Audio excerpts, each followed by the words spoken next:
مفتی صاحب، میں نے ایک مولوی صاحب کی تقریر سنی جو فرما رہے تھے کہ جو شخص شیعہ کی نماز جنازہ پڑھتے ہیں وہ کافر ہو جاتے ہیں، ان کا نکاح ٹوٹ جاتا ہے۔ کیا یہ بات حقیقت ہے؟ وضاحت فرمائیں۔ جو شیعہ شخص فوت ہو چکا ہے، اگر اس کے عقائد و نظریات کفریہ ہیں، مثلا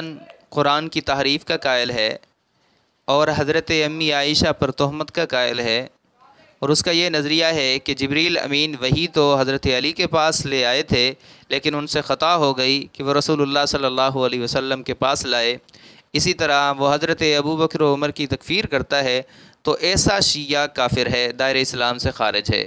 اب جو جنازہ پڑھنے جا رہا ہے اس کو اس شیعہ کے عقائد کا علم بھی ہے، اور اس نے علماء سے سن بھی رکھا ہے کہ ان کی نماز جنازہ میں شریک ہونا جائز نہیں ہے، پھر بھی وہ ثواب سمجھ کر ان کی نماز جنازہ میں شریک ہوتا ہے، تو ایسے شخص کا ایمان جاتا رہتا ہے۔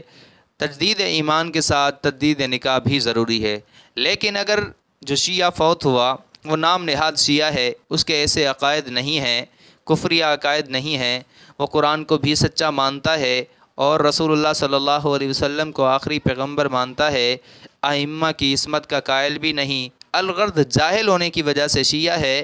وہ شیعہ نہیں ہے جس کے یہ عقائد اور نظریات ہوں، تو اگر ایسے شخص کے جنازے میں کوئی شخص شریک ہو جائے تو اس کا نکاح نہیں ٹوٹتا، اگرچہ شریک نہیں ہونا چاہیے۔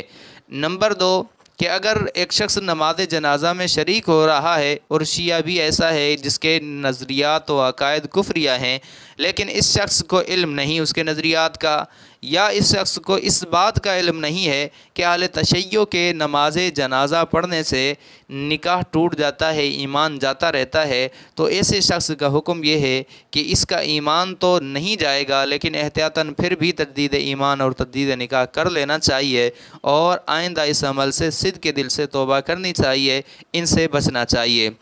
اور مسلمان کی غیرت یہ ہونی چاہیے کہ ایک شخص جو صحابہ کی تکفیر کرتا ہے، صحابہ کرام کو برا بھلا کہا کرتا ہے، امی عائشہ کو برا بھلا کہا کرتا ہے، قرآن کو سچا ماننے کے لیے تیار نہیں ہے، تو مسلمان کی غیرت یہ ہونی چاہیے کہ اس سے ہاتھ بھی نہ ملائے، اس کے ساتھ یاری دوستی گپ شپ کچھ بھی نہیں ہونا چاہیے، یہاں تک کہ اگر فوت ہو جائے جنازہ تو دور کی بات ہے، اس کی تعزیت میں بھی شریک نہیں ہونا چاہیے۔